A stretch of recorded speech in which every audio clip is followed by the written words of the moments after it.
The air tasted like overturned copper and old lightning.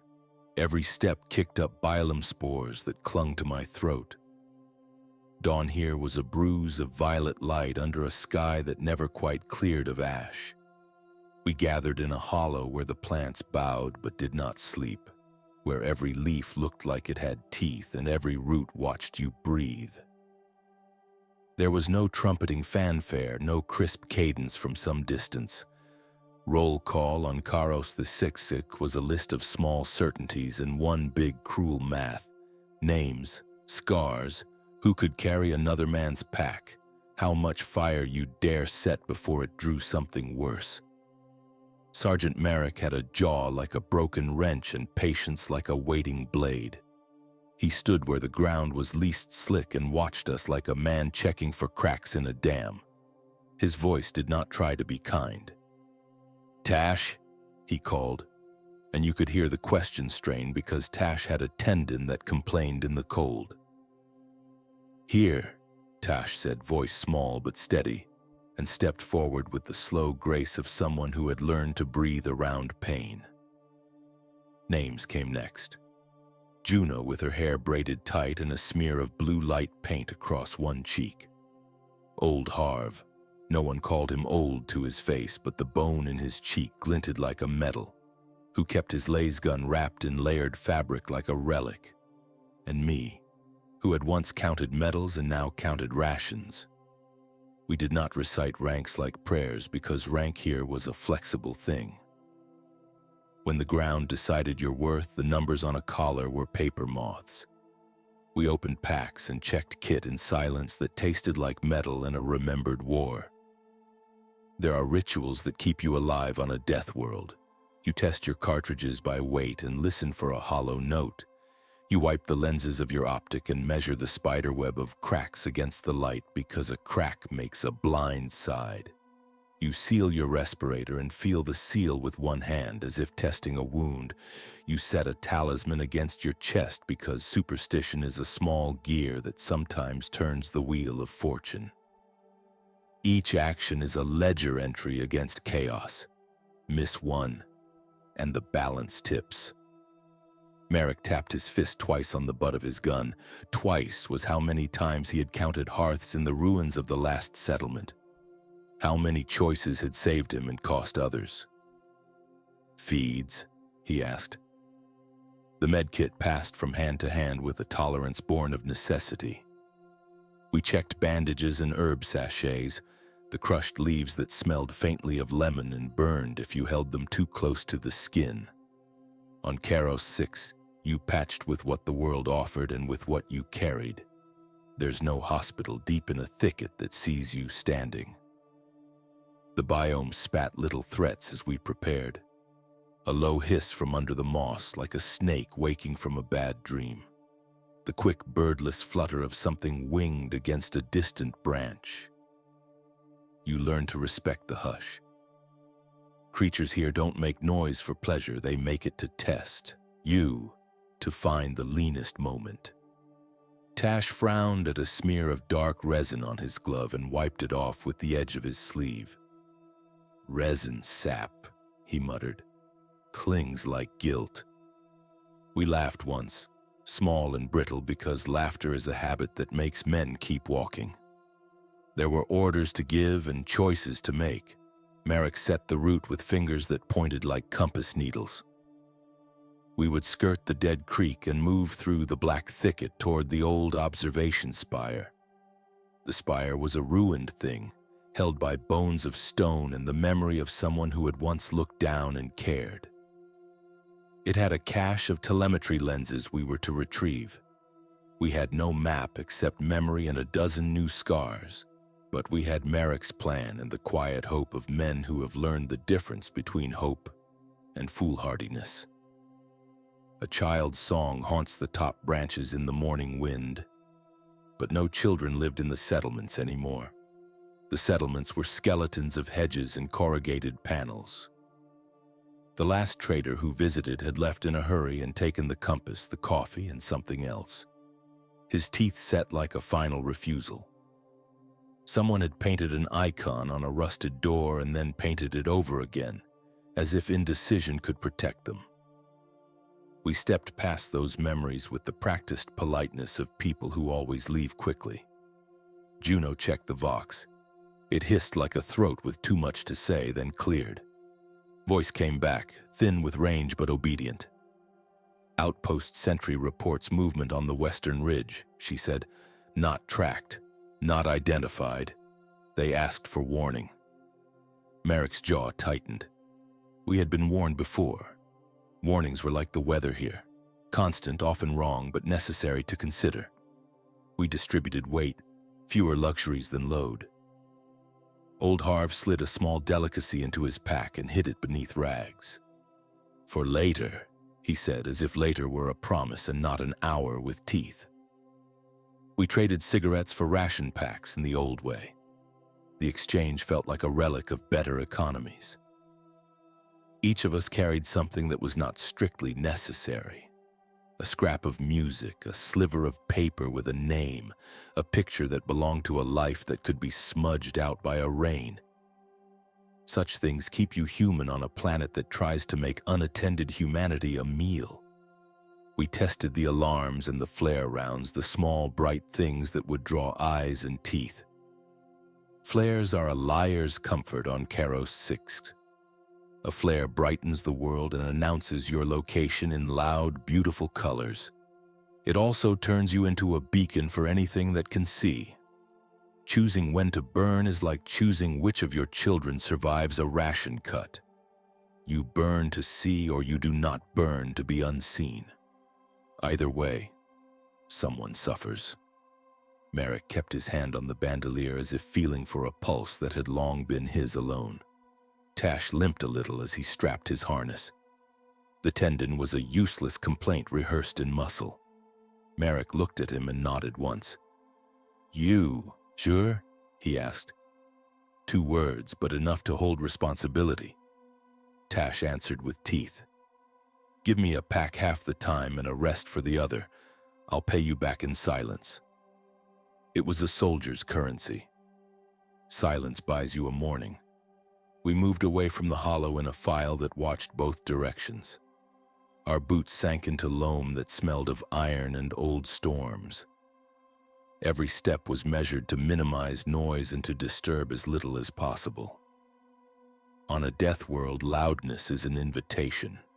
We breathed shallow, like hunters and not the hunted, because the lungs remembered certain rhythms that kept you invisible to the ground things. The biolum spores stuck to our sleeves, and at night they would bloom like soft mistakes. For now they were powder on the wind. The thicket closed like a jaw behind us. Leaves brushed our shoulders with a sound like cloth on bone. The world here read you as you read it. Missteps had manners and a memory. We passed a field of scar flowers, petaled plants with a sheen that made your hands itch just to look at them. Juno pinched one and hid it in a band of her pack. "For the med kit," she whispered, and her voice was quick with a kindness that had survived the ledger. Her kindness was not useless. On nights when the cold got inside you, kindness is as useful as cloth. We kept our eyes on the spire's silhouette, just a notch of stone against the purple dawn. But the route had other business. There were farms of thorn grass that could snag a leg and bloom 100 tiny barbs. There were bogs that mirrored the sky and lured you into a slow, sucking history. Each hazard suggested a solution, and each solution had a cost. You could burn thorn grass to cross it cleanly, but smoke draws eyes for leagues. You could tie across a bog on ropes and risk rope fray and weight. The ledger evolves as you move. Choices are currency on Karos 6. We moved faster when the land allowed and slower when it didn't. We adjusted formations like a hand making room for the size of an unseen thing. Sometimes nothing happened. Sometimes that was the worst of it, silence that thinned you to your own pulse. Merrick kept his eyes sharp. He scanned the horizon with the slow, tired patience of someone who had learned to read the sky as though it were a face telling you a lie. There were moments of humor, lean and dry, traded like ration biscuits to keep the mood from going sour. Harv told a story of a patrol that followed the wrong river and found a settlement of hollow mannequins dressed and fed and smiling like dead kings. We laughed then, harsh and brief. Laughter here is a thing that sets you forward. It presses your jaw into the next step. We left the hollow and moved beneath the ribbed leaves. The spire's silhouette narrowed into a single spear ahead. The morning air grew colder as if the planet were inhaling. Each of us tightened straps and checked sightlines. The patrol had a simple goal: get to the spire, take the lenses, leave before the planet decided we were interesting. Simple on paper, complicated in the dirt and thorns. As we approached a low rise, Juno stopped and put a hand on Merrick's arm. Her voice was a knife wrapped in velvet. "Something else," she said. The vox static breathed around the word, and the spores clung a little harder to my throat. Merrick tilted his head and listened to the place with the patience of someone who had become friends with patience out of necessity. He looked at each of us and nodded once. He made the decision that would become our first real act of the day. "Keep moving," he said then, voice small and precise as a scalpel. "But we go quiet. Light only if we must. Eyes open." He paused, then added, almost as if to himself, "And remember, choices buy time. Make them count." We obeyed without asking, which is how soldiers maintain pace and mind. The thicket received us, and the path folded back into itself. We moved, a line of living things threading its way through a planet that wanted us to be nothing more than footprints. We were barely 10 paces beyond the rise when the smell hit me, burnt copper again, but sharper, mixed with something like oil and the suggestion of distant teeth.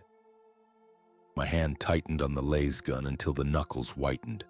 Ahead, the spire loomed closer, and the plan felt suddenly thin, like the skin over a healing wound. We had a small window. We had to be on the other side of it before the land decided to open its mouth. I swallowed the spores and the memory of too many wrong choices, and we moved forward into the teeth of the morning. The sergeant's shadow fell across my boots like a verdict. He didn't need to speak my number, the boot plate scuff, the missing strap on my left gauntlet, the thin silvered scar that tracked from my thumb to my wrist. He knew them all. Roll call was less a counting of names and more an accounting of risk. We stood in a ring beneath the skeletal watchtower, the dawn already painting the sky the color of hot iron, and the air tasted faintly of copper and old rain. Behind me, the world hummed. Coolant pumps, distant tram lines, a beetle's frantic scraping, sounds that meant nothing here except that life persisted. We were alive enough to answer. The sergeant ran his hand along the line, not with ceremony, but with judgment.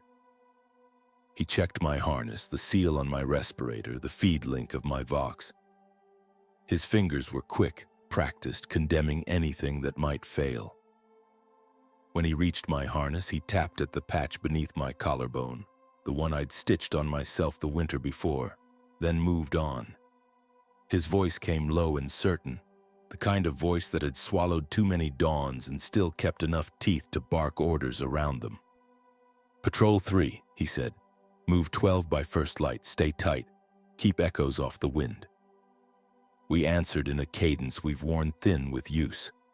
Not the formal recitations of a barracks register, but a thread of sound that wrapped us together.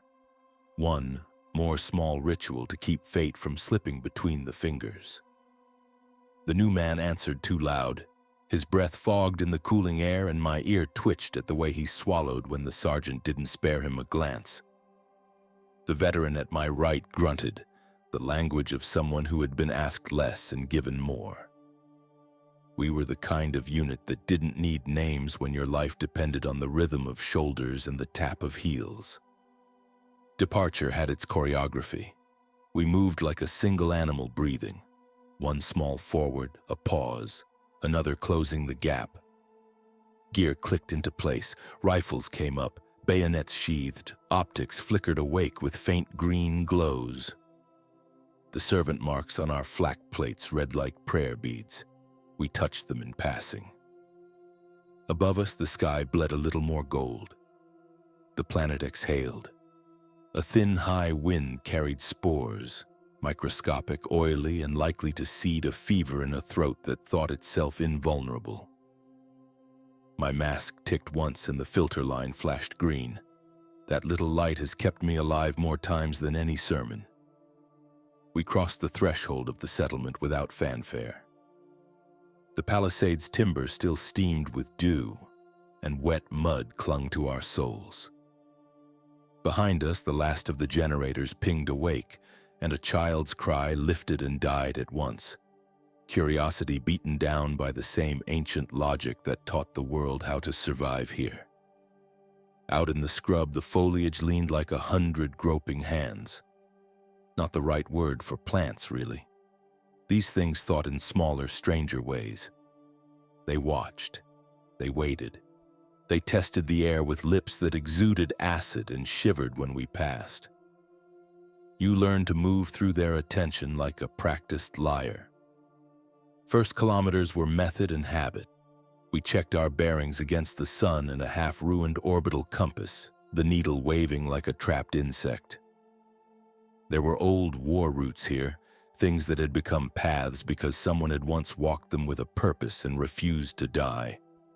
The route took us toward a stand of stone the locals called the Teeth. Shards of basalt and bone stacked by storms and something older. At the base of the Teeth lay a hollow where light didn't come the way it should. That hollow was why we were out. There was a radio tick coming from its direction, a signal that wanted to be quiet but could not manage it. The ground changed without a herald. Sand became grit. The grit melted to something like dried blood and rust. Our boots sank a little further. The veteran in front of me moved as if tasting the ground with each step, his hand off the rifle and resting on the hilt at his hip. He found a print, then another, deliberate, not animal. The shape of a boot, a sole pattern that told you a person had crossed this land not long before. We were not the first to answer to that radio. There are things you learn about moving through a death world that no training manual can teach. How to breathe quietly when the wind screams.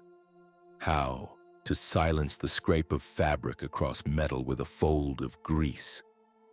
How to make your heartbeat steady enough that it doesn't betray the pattern of your steps. The new man learned faster than most. Fear sharpened senses. But he also made mistakes, small ones that set teeth on edge. He dropped his pack twice, and each time we flinched at the echo as if it were a gunshot. The sergeant's hand caught his elbow once, and the gentle violence of the grip told him to hold it together. You do not scold in patrol. You correct by touch, and if that fails, you do it with sharper measures. We encountered our first hazard within an hour. The ground hummed underfoot, a sound like distant machinery but wrong, like a sleeping predator shifting in its sleep. The veteran at my right flattened a palm to the earth, then looked up with eyes that had learned the language of the planet's muscles. Quake root, he said, 2 words that carried 13 years of experience. These were not roots as we understood them.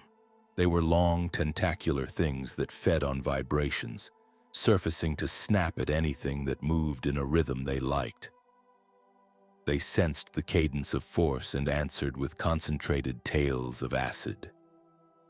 We pivoted with rehearsed economy, placing our boots where the veteran's hand stayed still, walking as if we were a thought that the route couldn't follow. When the first tendril lashed the air near our trailing file, it sizzled against the atmosphere and hissed like hot wire. It left a thin oval where the dust had been dissolved to glass. The sergeant cursed, a sound short and old, and signaled us forward. We did not run. Running was an invitation. We moved with the discipline of predators in a hunting ground, small numbers, smaller footprints, slow as a ripening fist. The new man cramped his fingers so hard around his rifle that I felt the muzzle move under his grip. His knuckles were white and shaking, but he stayed with the line, and that was what mattered. The radio signal we followed was less a voice than a crust of noise. If you listened too hard, you could almost hear the shape of someone trying to call for help through a throat full of sleep. Signals in these parts rarely carry kindness. That one had a rhythm, like a clock that had been kicked and kept ticking. We altered course to intercept it, stepping off the path and into a corridor of flora that exhaled fine, glittering dust. It clung to our gear like frost. The veteran muttered and scraped it off with the back of his hand. The dust bit his skin like cold needles. I told myself it was nothing. I told myself all the small lies you tell to keep your hands from trembling. Lies are as important as maps here. We found the source where the light failed first. A figure crouched between two basalt teeth, wrapped in scavenged cloth and whining like an instrument that had been played too long. He was not one of ours. His armor, if you could call it that, was a patchwork of scavenged plates and fabric, everything stained with the planet's color. He looked small when you put him next to the stone, like a child's toy abandoned in the dirt. He stared up at us and grinned with too many teeth. There was fear in the way he gripped the transmitter. There was also something else. Wildness. Survival gone feral. The sergeant didn't ask questions. He moved with the efficiency of someone who had made 1,000 similar choices. "Subdue," he said, and the word was soft but understood. The veteran at my right stepped in front of the new man. Their shoulders touched, an unspoken promise that the rookie wouldn't be the first to flinch. I watched the crouched figure's chest move. The way his breathing seemed to whip the dust away and at the same time eat it. He babbled something in a tongue I didn't know. The words were less important than the sound. They were a plea made of spittle and salt. We had opportunities in those moments to be saints and sinners, to drag a stranger back to civilization, or to let night teach him its own lessons. The sergeant's face was an apparatus for decision, a cliff of jawline and old bone. He leaned in a fraction, the way a man leans into wind. "Signal," he asked. Not a question, and the crouched man obeyed. He reached out with the transmitter like an offering. The signal bled clearer, and for the first time since we left the palisade, I heard a human voice layered under the static. It was young, scared, and very much alive in a way that made the hairs rise along my arm. We didn't pull him up onto his feet. We didn't bring him back across the palisade to be judged by the magistrates and eaten by bureaucracy. We secured his hands, not with wire but with purpose, and we read the layout he babbled. He spoke of a cave downriver where a machine had fallen from the sky. He spoke of a flame that had burned like a piece of the sun, and of the way the soil had turned to glass in a ring around it. He said there were bones, not the kind of bones you could bury and forget, but the kind that muttered in the dark. He laughed at the end of a sentence and then started to cry. The sergeant listened and mapped as if the man's terrified grammar were coordinates. We made choices in a matter of breath. Protect the man or follow the idol of a wreck that might be nothing but wreckage. Leave a track and call down predators, or push on and hope the palisade was an island strong enough to hold us. The sergeant weighed distance against risk, the sun against the length of the shadow, the man's voice against the hum underfoot. He spat into his mitten and wiped the saliva with a too-clean motion. "We go," he said finally.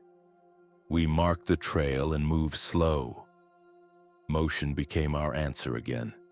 We left the crouched man tied and breathing and wrapped his transmitter in cloth. The veteran at my right promised with his eyes he'd be back if we could. The new man knelt and pulled a strip of cloth free, tying a small knot into the brush to mark our coming. The knot was both a signal and a promise. Someone else could follow it, or someone else could find it and curse us. We didn't look back, even when the crouched man shouted a name, some sound that might have meant hope or death. The palisade waited behind us like an unblinking eye. The teeth rose ahead like teeth. Between them lay the hollow and whatever had called the radio to life. We moved toward a set of decisions already made elsewhere, orders that had been issued in a room with too many lights and too much certainty. But the sergeant kept his step small and his eyes large. Patrol life in this place is not about the glory of conflict. It's about a slow accumulation of small mercies. A filter that works tonight, a boot that doesn't tear, a comrade who can still make the line. We would follow the radio to the hollow not because we believed in rescue, but because leaving it alone would be to invite the land to think of us as easy prey. Death worlds demand attention. They demand action. And so we walked the teeth of the dawn, each step a deliberate sowing of ourselves into the planet's memory. The ground dropped away and the shadow ahead grew teeth. My hand tightened on the rifle. The sergeant's silhouette was a dark promise against the bleeding sky. We kept moving because motion is protection and because somewhere in the hollow a thing had began to speak, clearly now into a receiver that wanted to be silent and could not. We were heading into that sound, into a place where the world would test us and the answers were not yet in our hands. I was still cinching the last strap when the sergeant's voice cut across the bin yard like a blade. It wasn't loud so much as unavoidable. It lodged in the bones and filled the pauses between breath and word. We answered in the way we always did, short, exact syllables that lived or died on system checks and the weight in our chest. My glove made that sound against my carapace when I flexed, a little metallic click that felt like an oath. Dawn was not a color here. It was a pressure change, a thinning in the humid choke that had been clinging to our skin since we disembarked the gunship. Light leaked through the hangar shutters in strips, too sharp against the grime to be comforting. Moist heat rose in coils from the ground and carried with it the smell of iron and rot, of crushed green things. Somewhere off to the west, a distant tree, if it could be called that, snapped and bellowed like muscle tearing. The sound made the sergeant's jaw tighten. He did not need to name the thing to make us straighten. Checks moved like a dance we had repeated until our bodies did the remembering for our minds. The bolts in each rifle were thumbed once, twice. Ammunition belts hummed softly against chest plates as we shifted, small sounds like insects.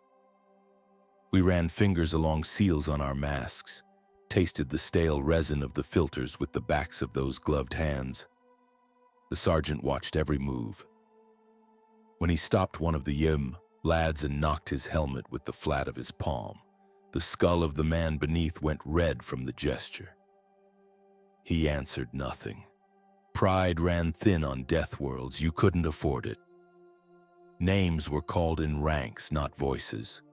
The words were utilitarian, no inflection, no ceremony. Because to sound human in that place was to give the planet something to latch onto. Each of us responded with a tiny acknowledgement into the vox, a crackle and a short series of coordinates. The vox feed tasted like static and dust, then the commanding officer's voice folding over it, corralling us into formation.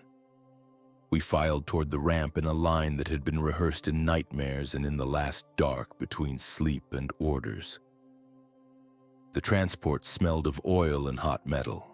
Inside, the air was cooler because of the armored plating, which trapped the high heat of the outside and filtered it through ancient vents. I found the strap I always took and planted my feet. The vehicle shuddered as the pilot engaged the rotors. Through the viewport, the planet unfolded like a wound, black trunks studded with glassy growths, low scrub that moved when you tried to look at it, and the occasional glint of something hungry in the underbrush. There was a thread of movement in the distance, smaller shapes scuttling along the ground like beetles. They were probably nothing, or they were everything. Minutes stretched differently there. You could feel time as tension in your shoulders, as the slight tremor in the vehicle's frame. The sergeant leaned in, close enough that the smell of his breath, bitter and metallic, reached me. He didn't speak so much as lay down the logic of the day. Waypoints, check-ins, what to do if you lose a man. His voice was quiet but prophetic, delivering small survival liturgies. Count your steps through the moss. Keep one eye on the sky for the sudden bloom. Never ever let the heat get under your armor for more than 6 pulses. I repeated them in my head because saying them aloud felt like begging. We disembarked into a thin rain that hissed off our helmets. The drops weren't water. They left a faint, sweet film on the visor that smudged lights into halos. Every footfall sank a little into the ground as if taking something with it. The sergeant picked a bearing and started, boots sending matted vegetation away. I moved behind him and watched the way he scanned, the quick sideways glance when a shadow didn't belong. The rest of the squad spread, not wide but with enough room to breathe and to cover one another.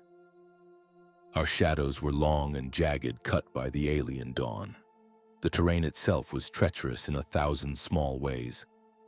Roots knotted like ropes, slick with a sap that smelled faintly of copper. Thorned vines drooped lazily from the canopy and snapped shut at the sound of our boots, only to reopen and let us pass. Once a patch of foliage gave beneath my boot and I felt it shiver with something alive, a sudden heartbeat of movement that made my mouth sink cold. I kept my face still and my hands steady and eased back, and the thing retreated like a wounded animal. The rest of the squad kept going as if nothing had happened, but our steps grew more careful after that. We patched through at regular intervals. Each relay carried the same clipped report, sighting at grid, bearing true, moving. The planet tried to trick the signal every few minutes with bursts of static that tasted like ash. Twice the Vox whisper shrieked with something else, a weird overlay of harmonics that crawled across the feed and left tiny fractures in the sound. It put a weight in my gut that couldn't be explained by technical failure. We were on a rock that had learned to speak in its own tongue, and it did not care to be understood. When we reached the first objective, an old survey marker half swallowed by lichen, the sergeant stopped us, turned, and looked each of us in the face. It was a thing that told you more than his words did. The corners of his eyes tightened, the way his mouth thinned. He didn't need to say everything. He did the practical, chains checked, rations distributed, med kits accounted for, but his look told the rest. Keep your head. Don't get clever. When you find something dead, move around it unless you are told to recover it. The planet was generous with signs of life you did not want to find up close. We passed a scraped stretch of bark that had been chewed through to the cambium, rows of teeth marks in a language of the hungry. An overturned carcass lay half covered in fungus, its outlines softened by creeping green. No one stepped closer than necessary. We didn't want to learn how it had died. Not today. A corporal raised a hand and pointed. At first I thought it was a bird, a flash of bright, almost human color darting between the trunks. It turned out to be the signal flare of another patrol, a thin thread of colored light buried in a canopy that might have been trying to talk to us. The sergeant stopped, hand on his brow, and then he did the hardest thing any of us can do there. He ignored it. We continued on, but not without contracting around each other as if someone had tightened the line holding our formation together. At midday, if midday could be measured by anything beyond the sun's thin smear, we entered a hollow where the air tasted faintly of iron and something like citrus. The leaves here were glossy, rifled with latticework veins that pulsed with a soft bioluminescence when you disturbed them. Insects hovered in swarms that made the air glitter. Their wings brushed my armor with papery sounds, and for a moment I felt like a stranger stepping through a cathedral of breathing glass. The sergeant diverted us around the hollow's center, choosing the path that promised less exposure and more cover. Quiet decisions, made with the soft speed of practice. We passed a ruined watchtower half encased in a woven plant that had fused itself to metal over decades, leaned like a drunk sentinel watching a long-forgotten road. On its base, someone had scratched a tally. Months of patrols, kills, a prayer count. I couldn't tell. The number made no difference. What mattered was the feeling under my boots, that this place was old and patient. It did not hurry in our presence. It waited for us to make mistakes. The routine of movement was broken by an alarmed chirp from one of the recon drones. It was a buzzing sound, quick and tight, followed by a cascade of data across the Vox. The sergeant dug into the feed with eyes narrowed and a jaw that worked. He called for a halt and leaned his head into the sound the drone sent back. Then he gave an order so soft I had to listen for it. We went to ground, bodies taking positions that hid us beneath fallen fronds and knotted roots. The planet hummed around us, indifferent to the way we made ourselves small. The recon image showed movement in the distance, multiple silhouettes, lanky and quick. The feed was grainy, like looking through a shaking lens, but there was no mistaking the way they moved. Predators or migrants, it is sometimes impossible to say. The sergeant watched the shapes, flicked his sight to our compass, and made a call that was practical and final. We would alter course and take the low ground, adding an extra checkpoint 2 kilometers upriver. We did it not out of fear, but because the rules of survival there were simple and immutable. If you can avoid a fight, you stay safe. If you must fight, you do it on your terms. Shifting meant exposing ourselves for the seconds it takes a breath to loosen. We moved, and the sound of us was smaller than a lost child's whisper in a field. The planet used those seconds to remind us how small we were. A low rumble beneath the soil that felt like the planet telling you you were trespassing. A shower of druid flowers broke from a nearby thicket and streamed down like slow rain, each petal a tiny ash that tasted strangely of metal on the tongue when it dissolved on our helmets. The corporal coughed into his sleeve. The sergeant did not react. He never reacted. That was part of the job. We reached the riverbed by afternoon, a dry, cracked channel that lineated the terrain like the memory of water. The stones were chewed and smooth, and the air above them shimmered from heat and the odd kind of psychic dust that the planet sometimes spat. We set up a short observation point, and the sergeant did something that felt old-fashioned. He fed names into the Vox with coordinates, not for anyone to hear, but so they would be archived in whatever tattered system still recorded patrol routes. It was a small, bureaucratic defiance against erasure, proof that we had been here and had moved through this living death with intention. I sat on a stone and felt the heat sift up through my armor, a slow, insistent pressure that gnawed at your attention. It was the kind of place that taught you to notice small things. How the light bent, on a blade of grass, the rhythm of a breath running through a comrade's chest. The difference between a normal rustle and one that had meaning.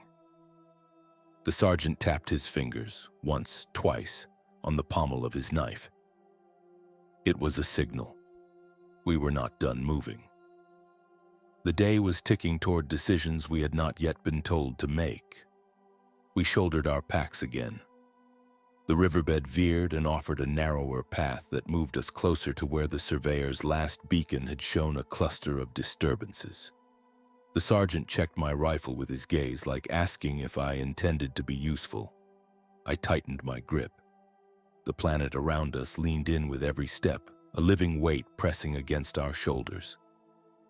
I thought of the orders I'd swallowed for the trip, of the checklist that would not save you if the world decided to take something from you. I thought of the sergeant's face in the rusted light. We were moving now, and there was a destination ahead that might demand everything we had. Dawn came in ragged breaths, a thin bruise of light slipping under the canopy. It painted the fog a sickly green and set a dozen thousand tiny things trembling. I pulled my cloak tighter and felt the metal of my rifle bite against my ribs through the webbing. Around me, shoulders hunched into the same habit. The slow, shared shiver that always arrived with the first cold on a death world. And the world smelled like wet iron and the low, sweet rot of alien plants struggling to live. The sergeant walked the line with a lamp clamped to his brow, the beam cutting faces into relief. He had an old scar that split one cheek and a voice meant for shouting over gunfire. He called out, cadence steady as a heartbeat, "Roll call." Each name I knew by sound, a bark, a grunt, a curse folded into a syllable. Each reply was a quick thing, ready, present, breathing. The words small and hard as pebbles. When my turn came, I answered without thinking, my voice tight from sleep. The sergeant's lamp lingered on me for a breath too long. He nodded and moved on. We did the checks in that clipped, practiced way that makes fear manageable. Weapons up, digital counters blinking at 0, magazines counted twice, bayonets wiped, filters slotted. I ran my thumb along the seam of the lasgun, feeling the faint warmth it held from being cradled all night. The tech right crouched beside the carrier and tapped a clipped indicator. The Vox on the sergeant's shoulder hummed a single note and returned silence. Someone handed out thin ration bars wrapped in wax paper, and we ate without ceremony, cold bread crushed between gloved fingers. The patrol's ritual was small and efficient. Nothing wasted, nothing left to chance. There was talk in the line, low and edged with sleep. A rookie tried to make a joke about the churr of dawn bugs, and the sergeant let a half smile through, the kind that meant mercy and hard lessons. A veteran I'd stood watch with for months. He kept his voice flat, the old way you keep a wound from widening. Mentioned the tracks they'd found on the ridge. He didn't say what had made them. He didn't need to. We all felt the answer in the way the grasses reclined, in the crushed lichen that caught like dried blood on our boots. On a death world, everything left a signature. It was how you learn not to be followed. Before we moved, the sergeant had us do the slow, ironic liturgy of preparation. Helmets were checked for seals, cartridges counted, grenades clipped to belts with fingers that had stopped trembling. Someone recited a prayer under their breath. Old cadence worn smooth by nights like this, and it passed like a cold current. The ritual steadied me. It kept the absurdity of what we were about to do from becoming unbearable. We were about to walk into a place that did not want us and find our bearings among teeth and roots. Saying the words made the step feel less like walking into hunger and more like doing a job that had to be done. The slope ahead was a dark mass of fungus and twisted trunks. Even at that hour, it pulsed with life. Slow, patient life that watched us from under caps as wide as shields. We moved in pairs, close enough to feel each other's presence, far enough to not tangle. I took the outer flank, the job that traps you between the trees and the sky. My boot sank into moss that clung like a hand. It left a footprint that filled with a clear, oily water and reflected the canopy like a second world. My gloves smelled of sap and something metallic. The lasgun at my shoulder felt heavier than its measured weight, as if it carried the memory of every shot ever fired through it. We kept communication to hand signals that cut the air, breath muted, voices rivals to predators here. The sergeant moved with a rhythm borrowed from old campaigns, a patient predator waiting for prey to show itself. He pointed to a split in the path where the underbrush grew tall and braided. A narrow line of crushed vegetation lay there like a wound. He tapped his throat and then made the sign for listening. I cupped my ear to the air and heard only the small things. The tick of an insect like a distant clock. The slow drip of a resinous sap, an animal padding somewhere unseen. When you were on a death world, you learned to prefer the sound of everything continuing rather than the sudden silence that always tasted of ambush. The notch of sky above us had changed from bruise to bruise of orange, and with each step the light revealed more. The ground here was not merely hostile, it had plans. Roots arched like ribs and snapped underfoot with a dry, brittle sound that echoed longer than it should. At one point, the rookie cursed under his breath when his boot snagged on a root that was only half buried. It yanked his ankle, and for a second he was all arms and surprised noise. The veteran beside him hauled him upright without a word, palms steady on either shoulder, and that contact was enough to remind the kid how to breathe again. We passed a field of thorns that flexed open like teeth to let us by, then closed behind until the line was a thin, cautious seam through the world. The sergeant sent a scout ahead, a small silhouette hunched with a crossbow and a pack that clinked with talismans. The scout slipped like a shadow among the fungal columns and disappeared, leaving a smell of crushed lime and something electric that the air had carried for meters. There was a moment, maybe 10 heartbeats, where the forest held its breath and we held ours. Then the scout signaled, a quick flick of the hand that meant go. We moved forward in a single measured tide. As we pushed deeper, the colors changed. What had been green turned to blue and then to a copper wash where spores hung like lanterns, drifting slow as a plague. They clung to the webbing on my sleeves and settled into the grooves of my gloves. The air felt thick enough to taste, and I tasted metal and the tang of distant salt. My chest tightened, not from exertion but from the sense of being watched. The sergeant's profile was a cut against the dawn, every motion economical, and his face was a mask that had seen too many worlds. We crossed into a shallow basin where steam rose from vents in the ground and mapped our boots in silver. Heat licked at our calves and the sound of it warped the air. Something small and quick darted through the steam, a blur of iridescent flaps that made the rookie swear softly. The veteran nearest me merely tightened his grip. He mouthed a prayer that might have been for luck and might have been for retribution. On a planet like this, the line between ritual and survival blurred. We clipped on extra filters and moved with the feel of men who had learned to treat noise as information and silence as threat. We were not the first to pass this way. The track line curved toward a ridge where the ground had been churned and broken like some great animal had rolled there. The sergeant crouched and ran gloved fingers through the churned soil. He whispered, not to the radio but to us, the lean crew of an old world. He read what the ground confessed: prints, half-healed scars in the dirt, a drag that suggested a weight had been carried. He looked up, and for the first time since dawn, the light in his eyes flickered with something that was not routine, that was caution sharpened into a blade. He gave the order we had all been waiting for, and it was quieter than I had expected. We readied. Boots found the small, sure holds under the fungal overhang. One by one, we climbed the ridge, careful not to flush whatever had moved there the night before. At the crest, the world opened into a narrow valley that smelled of iron and something sweet and ancient. From below came a sound, a thud, distant and regular like a great heart. It rolled up the valley and into the fog, and it made the hairs along my forearms stand up. We halted at the lip. The sergeant signaled us down into a line, and we slid into position like pieces set into a board, each of us knowing the place we had chosen without being told. The valley cut the sky into a thin slice of morning. Steam rose from fissures and the light threw long black shadows.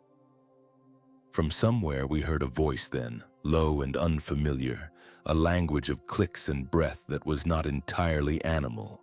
It threaded through the mist and snagged on the world like a hook. The sergeant's jaw tightened. He tapped the side of his helmet and decrypted a command down the line.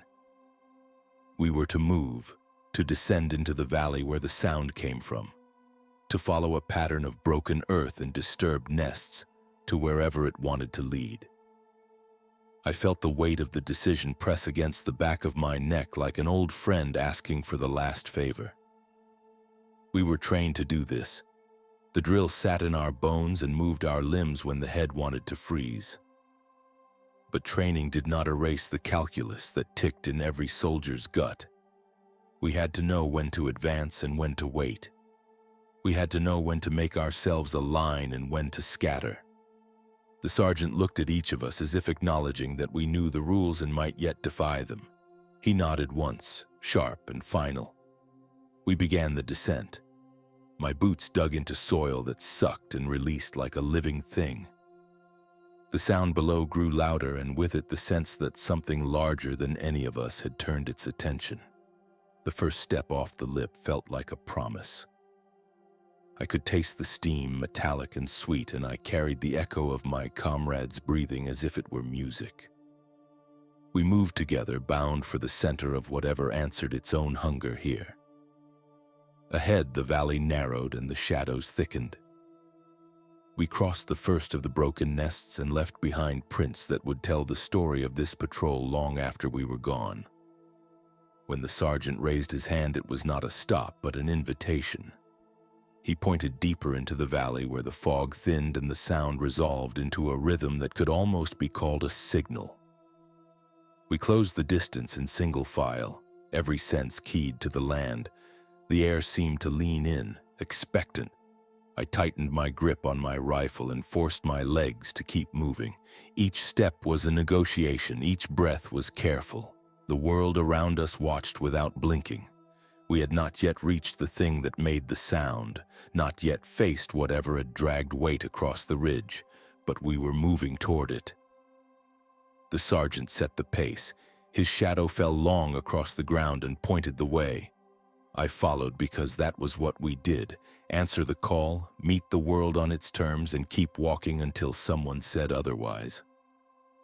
At the valley's turn, the path disappeared into a fold of muck and black roots. The sound that had led us there swelled into something like a chorus. I swallowed and took the next step.